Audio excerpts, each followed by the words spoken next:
काम गरे र अगाडि बढे। सम्पूर्ण हेलो साथीहरू, तपाईँहरू सबैजनालाई स्वागत छ मेरो आजको भ्लगमा। र आज चाहिँ म मेरो गाउँको बजार आएको छु। यो बजारलाई चाहिँ हामी बिहिबारे बजार भन्छौँ र यो बजार चाहिँ चोरीमा लाग्छ।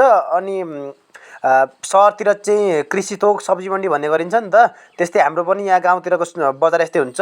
र आज चाहिँ अब बिहिबारको दिन बिहिबारे बजार भन्छौँ हामीलाई। र म आज फेरि भगवती मावि आएको छु भन्दाखेरि नि, आज चाहिँ भगवती माविमा एकजना शिक्षकको अभ्यास हुँदैछ, त्यही भएर बिदाई कार्यक्रम थियो। म पनि त्यही बिदाई कार्यक्रममा सहभागी हुन लागि गएको भगवती मावि, किनभने मैले पनि भगवती मावि पढेको नि त, त्यही भएर। अहिले चाहिँ हामी दुईजना भ्लगरको भेट भइसकेको छ होइन। ऊ चाहिँ कुशल लिलामी सुनुवार हो, उसको नाम चाहिँ। र उसको पनि तिम्रो फेसबुकमा के छ अरे भन्नु त? फेसबुकमा कुशल लिलामी सुनुवार छ है। उसको फेसबुकमा कुशल लिलामी सुनुवार छ फेसबुक आइडी। उसलाई पनि सबैजनाले सपोर्ट गरिदिनु होला। र म उसलाई मेरो पोस्टमा मेन्सन गर्नेछु, तपाईँहरू सबैजनाले गरेर सपोर्ट गरिदिनु होला है त। हाम्रो टाइम मिल्यो भने हामी सँगै भ्लग पनि गर्नेछौँ दुईजनाले। र अहिले चाहिँ भगवती माविबाट अवकाश लिँदै हुनुहुन्छ रमेश प्रसाद तिमसिना सरले। र रमेश सरले कसलाई पढाउनु भएको छ, यो मेरो भिडियो हेर्ने साथीहरूमध्ये कसलाई पढाउनु भएको छ कमेन्ट गरेर भनिदिनु होला। र उहाँले मलाई चाहिँ पढाउनु भएन भगवती माविमा, तर उहाँले मलाई नपढाए पनि एकदम सम्मान छ उहाँलाई। र उहाँको बाँकी जीवन एकदम सुखले बितोस् भन्न चाहन्छु म। अनि भगवती माविले तपाईँलाई सधैँ सम्झिरहनेछ भन्न चाहन्छु। र सँगसँगै यहाँ सम्पूर्ण भाइ बहिनीहरू तपाईँले देख्नुभएको छ नि, यहाँ बेचमा बसेका यी सम्पूर्ण भाइ बहिनीहरू चाहिँ यो सरको पछाडि बस्ने भाइ बहिनीहरू चाहिँ 11 कक्षाका भाइ बहिनीहरू हुन्। यता वरिपरि सरहरूले चाहिँ खादामाला लगाएर उहाँलाई बिदाई गर्दै हुनुहुन्छ। सम्पूर्ण सरहरूले बिदाई गर्दै हुनुहुन्छ। अनि र तपाईँहरूले देख्न सक्नुहुन्छ अहिले चाहिँ रमेश सरको सम्मान तथा बिदाई कार्यक्रम सकिन लागेको छ। त्यही भएर उहाँको अनुहार पनि देखिरहेको छैन यो फुलमालाले गर्दाखेरि।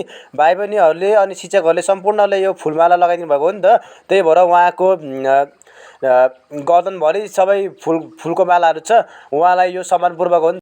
र अहिले चाहिँ मेरी बहिनी र उसको साथीले पनि रमेश सरलाई बिदाई गरेका छन्। उनीहरूले पनि अबिर लगाएर उहाँलाई सम्मान गरेका छन् है त।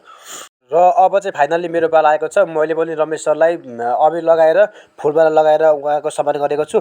उहाँको आगामी जीवन सुखमय बितोस् भन्न चाहन्छु उहाँलाई अवकाशको शुभकामना छ है त।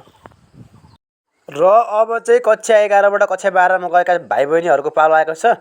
उनीहरूले पनि पालो रमेश सरलाई बिदाई गर्दैछन्। अब उहाँलाई पनि उनीहरूले फुलमाला लगाएर सम्मान गर्दैछन्। उहाँको आगामी जीवन सुखमय बितोस्। र भगवती माविको भ्लगर कुशल भाइले पनि उहाँलाई सम्मान गरेको छ है त। र अहिले चाहिँ रमेश सरको पछाडि सबैजना शिक्षकहरू उभिनु भएको छ, भगवती माविको शिक्षकहरू। यहाँ हुने मध्ये धेरैजना शिक्षकहरूले मलाई पढाउनु पनि भएको छ। र कसलाई पढाउनु भएको छ उहाँहरूले कमेन्ट गरेर भनिदिनु होला। र उहाँहरू सम्पूर्ण शिक्षकहरूलाई सम्मान छ मेरो तर्फबाट। फेरि भेटौँला भन्न चाहन्छु सबैजनालाई। र अब चाहिँ रमेश सरको बिदाई कार्यक्रम लगभग अन्तिम चरणमा पुगेको छ। त्यही भएर उहाँलाई प्रमाणपत्र सहित सम्मान गरिँदैछ। प्रमाणपत्र अनि उहाँलाई विभिन्न उपहारसहित उहाँको सम्मान गरिँदैछ। र अब चाहिँ उहाँको बिदाई कार्यक्रमको लगभग अन्तिम चरणतिर पुगिसकेको छ साथीहरू।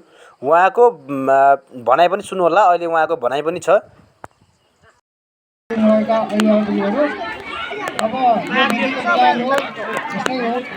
यो विद्यालयमा म 2057 सालमा नियुक्ति भएको हो। यो विद्यालयले मैले सोचे जस्तो तरिकाले योगदान दिएर जस्तो बनाउला भन्ने थियो त्यो अनुसारले चाहिँ गर्न सकिएन। तर अलिअलि गरियो। म यही विद्यालयमा पढेको हुँ। मैले 35 सालमा यो विद्यालयमा 4 कक्षामा आएको र 43 सालमा मैले एसएससी दिएको र यो विद्यालयको म तेस्रो ब्याच हो। मैले एसएससी दिनुभन्दा अगाडि 2टा ब्याचहरू गइसकेका थिएँ, तेस्रो ब्याच हो। र मैले काम गरेँ र अगाडि बढेँ। सम्पूर्ण भाइ बहिनीहरूले यहाँ काम गर्न धेरै पर्नेछ। उहाँहरूले अध्ययन राम्ररी गर्नु होला यो विद्यालयका लागि। यो विद्यालयलाई चिनाउने काम तपाईँहरूको हो। म पनि त्यसरी नै विद्यार्थी यही स्कुलमा भएको हो। भोलि काम गरेर चाहिँ बिदा हुनुपर्छ। त्यसो भएका कारणले गर्दाखेरि भाइ बहिनीहरूले अनुशासित भएर आफ्नो नाम राख्नु पर्यो, परिवारको नाम राख्नु पर्यो, विद्यालयको नाम राख्नु पर्यो। समुदाय र राष्ट्रको अन्तर्राष्ट्रिय क्षेत्रमासम्म योगदान पुर्याउने विद्यार्थी श्री भगवती माविका विद्यार्थी भन्ने हुनु पर्यो र यो विद्यालय प्रगति उन्नति भएको म देख्न र सुन्न मेरो माग मेरो ताक्लुङ जाँदैछौँ होइन। अनि ताक्लुङ चाहिँ हामी के छ घुम्न हिँडेको, हाम्रो कुशल भाइ पनि छ, कुशल भ्लगरलाई पनि सबैजना सपोर्ट गरिदिनु होला। आज चाहिँ हाम्रो पहिलो कोला भयो त, फर्स्ट टाइम कोला हुँदैछ आज हाम्रो चाहिँ नि ताक्लुङको यात्रा। यता अगाडि केटाहरूलाई पनि देखाइदिनु न। यता अगाडि हाम्रो भाइहरू पनि छन्, अरू केटाहरू पनि छन्। अनि आजको केटाहरूले चाहिँ इन्ट्रोडक्सन नगर्ने अरे, केटाहरू इन्ट्रोडक्सन गर्न डराए, केटाहरू ठिकै छ, केही छैन। केटाहरू ठुलो भएकै हुन्। साथीहरूसँग भाइहरूसँग ताक्लुङ गएको थिएँ र ताक्लुङ दर्शन गरेर फर्किँदैछु म चाहिँ। र म चाहिँ अहिले तपाईँले देख्न सक्नुहुन्छ यहाँ तल सिडी छ नि, तल यहाँ म उभिएको ठाउँबाट तलसम्म म हिँड्दै जानुपर्ने छ। कतिको लामो सिडी छ तपाईँले देख्न सक्नुहुन्छ। अनि माथि चाहिँ यत्तिको छ है त, यत्तिको छ। ल अब कम्तीमा पनि यहाँ चाहिँ जोड्दाखेरि कम्तीमा पनि 6वटा सिडी होला होइन। यत्तिको सिडी चढेर चाहिँ ताक्लुङ गएर आउनुपर्छ। अनि अहिले चाहिँ म तल झर्दैछु।